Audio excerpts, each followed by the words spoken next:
कश्मीर के पूर्व मुख्यमंत्री और नेशनल कॉन्फ्रेंस के अध्यक्ष फारूक अब्दुल्ला पर बुधवार को जम्मू में एक शादी समारोह के दौरान जानलेवा हमला करने की कोशिश की गई। गोली चलने के बाद मौके पर मौजूद लोगों में अफरा तफरी मच गई और सुरक्षा कर्मियों ने तुरंत हालात को संभालने की कोशिश की। पुलिस ने आरोपी को हिरासत में लेकर पूछताछ शुरू कर दी है। इस दौरान फारूक अब्दुल्ला ने पूरा घटनाक्रम बताया। मैं शादी में गया था और शादी में उनके साथ बैठ के जब दुल्हन आई उसके बाद हमने उनसे इजाज़त ली और हम लोग घर की तरफ निकल लिए। जो ही मैं उस मंडप से बाहर निकला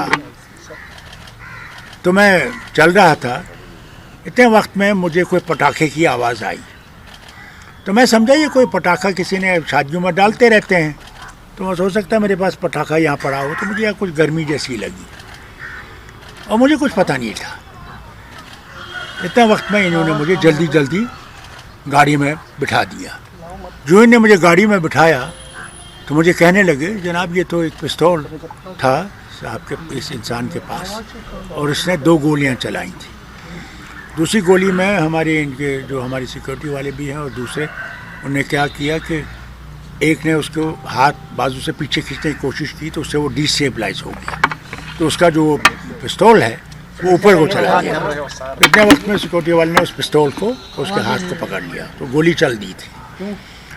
मैंने इतना ही सुना। उसके बाद यहाँ आके घर में मुझे कोई भी, न मैं इस आदमी को जानता हूँ न मुझे इस आदमी का कुछ पता। फारूक अब्दुल्ला पर हुए हमले की देश के तमाम राजनीतिक दलों के नेताओं ने कड़े शब्दों में निंदा की।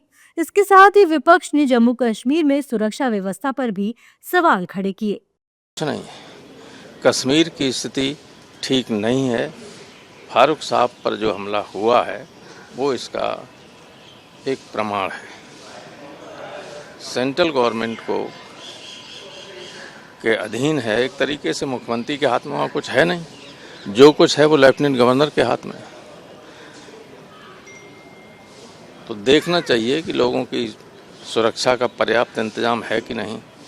फारूक साहब के साथ जो हमने वीडियो देखा है, हमें तो लगता नहीं था कि कोई सुरक्षा के कर्मचारी साथ में हों, जो इतने दिनों केंद्र मंत्री रहे हों, चीफ मिनिस्टर रहे हों, बहुत बड़ी हस्ती हों, उनकी सिक्योरिटी कोई प्रॉपर व्यवस्था न हो, ये उचित नहीं।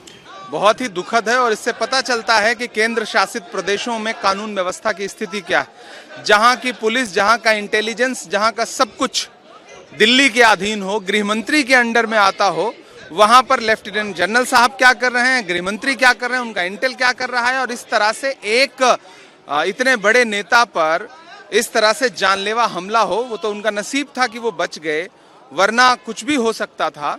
और उस पर जो है कानून व्यवस्था की बदहाली वो खुल करके सामने आई है, कोई जवाबदेही नहीं।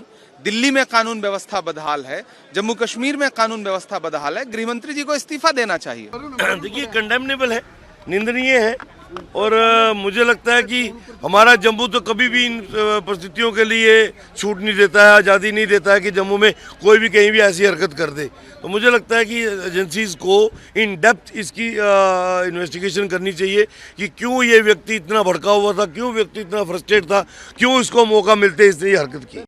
फिलहाल फारूक अब्दुल्ला पूरी तरह सुरक्षित हैं, लेकिन इस घटना ने एक बार फिर जम्मू कश्मीर में वीआईपी सुरक्षा व्यवस्था को लेकर कई सवाल खड़े कर दिए हैं।